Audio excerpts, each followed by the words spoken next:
So, Tarsons products just dropped their latest earnings call, and for any retail investor paying attention, it was a classic case of good news, bad news. The company's making a huge, bold bet on its future, but man, it's causing some serious short-term pain. In this breakdown, we're going to deconstruct what's really happening under the hood and what it all means for the stock.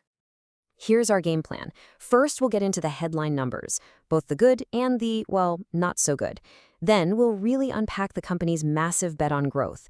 After that, we'll listen in on the tough questions analysts kept asking, and I'll show you how to read between the lines of the answers they got. And finally, we'll wrap it all up with the key risks and takeaways you absolutely need to know. All right, let's dive right into the numbers. On the surface, things look a little contradictory, but this is exactly where the real story starts to emerge. It's all about this tension between how the business is actually performing day to day versus what the official accounting numbers are showing. And here it is, the central puzzle of this whole earnings report. On one hand, you've got their operational earnings, basically the profit from their core business, which is up a pretty healthy 11%. That's great.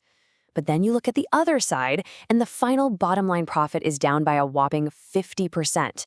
So how on earth is that possible? What is causing this huge disconnect? Well, the answer really comes down to timing and accounting. Tarsons is pouring a ton of money into building massive new factories.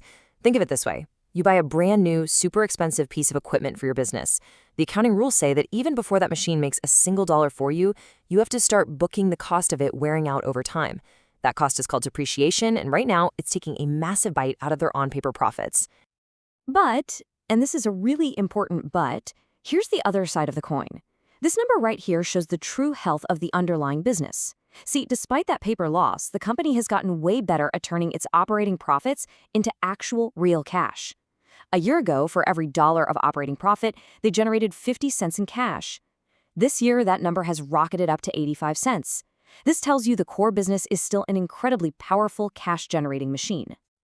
So that big drop in profit, it's not a sign that the business is failing. Not at all. It's the cost of making a massive bet on the future. Tarsons is right in the middle of its biggest investment cycle ever.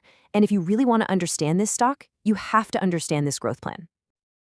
And what's really critical for any investor to grasp is that this is a long-term play. It's a marathon, not a sprint. Step 1 is just finishing the buildings. Step 2 is getting new, more advanced products out the door. But Step 3 is the part that will make or break this whole thing. They have to slowly, methodically build up sales over the next 3 to 5 years to make this huge investment actually pay off. And to put a number on this bet, we're talking about a total investment of 550 to 600 crore rupees. For a company of this size, that is a massive bet-the-company level of commitment.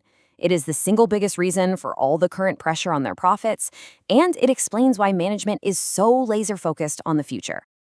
Now, this brings us to my favorite part of any earnings call, the Q&A. This is often the most revealing part because the questions that analysts ask over and over and over again are a perfect signal of what the market is really worried about. And there were two themes that came up constantly. The first major area of concern was all about exports, and one country in particular, the United States. A new and frankly enormous 50% tariff has been put in place, and analysts were desperate to know how Tarsons is actually dealing with it. Publicly, management tried to sound very calm, saying things are normal and that they're optimistic the tariffs will come down. But let's be real, optimism isn't a strategy. When analysts pushed for details, like who is actually absorbing the cost of this massive 50% tariff, Tarsons or their customers, the answers got really, really vague. And for an investor, that's a huge red flag. Okay, the second theme that kept coming up was the domestic market. Analysts were pointing out that, hey, Tarsons is a strong, well-known brand in India, so why has growth been so slow at home? What's going on? Now, to their credit, management was pretty direct here. They flat out admitted that competition is fierce, and they revealed something really important. Even the big global multinational companies are now using local Indian manufacturers to make their products. What that does is it completely erases a key competitive advantage that Tarsons used to have, putting intense pressure on their prices and their profits. This is where we need to put on our detective hats. Because it's not just about analyzing what management said, but also what they didn't say. Those vague statements or dodged questions during a call can often tell you more than all the prepared remarks combined. So let's translate some of these statements. When a company says we don't give sales guidance, it's often code for we have very little visibility into what the next few months will look like. When they keep repeating the 3 to 5 year timeline, what they're really doing is managing expectations. They're telling you, don't expect a quick win on that huge 600 crore investment. And that last one, when they say they haven't discussed the tariff details, that tells you a major unresolved risk is just hanging over their entire US business. So let's pull all of this together. After listening to the numbers, the grand strategy, and all the subtext, what are the absolutely crucial takeaways and the biggest risks that an investor needs to be watching like a hawk?